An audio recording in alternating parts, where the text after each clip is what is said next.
அல்லேலூயா. இந்த வார்த்தையை கவனிங்க நன்றாய். நித்திரையை விட்டு எழுந்திருக்க வேலையாயிற்று என்று நாம் காலத்தை அறிந்தவர்களாய் இப்படி நடக்க வேண்டும். நாம் விசுவாசிகளான போது ரட்சிப்பு சமீபமாய் இருப்பதை பார்க்கிறோம். இப்பொழுது அது நமக்கு சமீபமாய் இருக்கிறது, அதிக சமீபமாய் இருக்கிறது. இரவு சென்று போயிற்று, பகல் சமீபமாயிற்று. இதனாலதான் சொல்றாரு நித்திரை விட்டு எழுந்துரு. நிறைய பேரு ராத்திரியும் பகலும் என்ன பண்றாங்க? நித்திரையில இருப்பாங்க. அவங்களுடைய நினைவெல்லாம் எப்படி இருக்கும்? மங்கி போயிருக்கும். புத்திலாம் என்ன இருக்கும்? மழுகி போயிருக்கும். அவங்க எதையும் செய்ய என்ன பண்ண மாட்டாங்க? முன் வர மாட்டாங்க. அதான் சொல்லப்பட்டிருக்கு, சோம்பேறினுடைய வயலை பாத்தீங்கன்னா என்ன இருக்கும்? முள்ளும் சுருக்குமா இருக்குமா.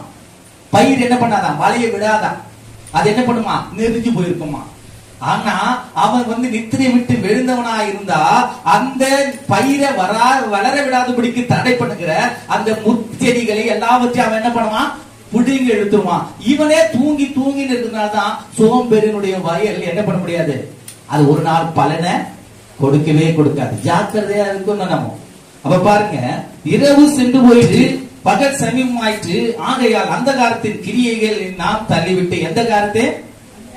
அந்த காலத்தின் கிரியைகளை நாம் தள்ளிவிட்டு ஒளியின் ஆயுதங்களை தரித்துக் கொள்ள கடவோம்.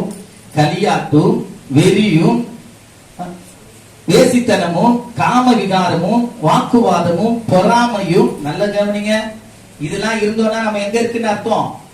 இன்னும் அந்த காலத்துல நடக்கிறோம்னா அர்த்தம். வெளியில நடக்கல, வெளிச்சத்துல நடக்கலன்னு அர்த்தம்.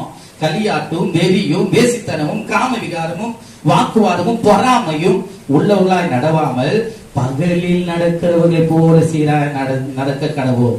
துர்இச்சைக்கு இடகமாக உடலை பேணாமல் இருந்து கர்த்தராகிய இயேசு கிறிஸ்துவை தரித்துக் கொள்ளுங்கள். இதுதான் நடக்கணும். இதுதான் கிறிஸ்துவை தரித்துக் கொண்டிருக்கிறீர்களே என்று அவர் சொல்றாரு. அல்லேலூயா.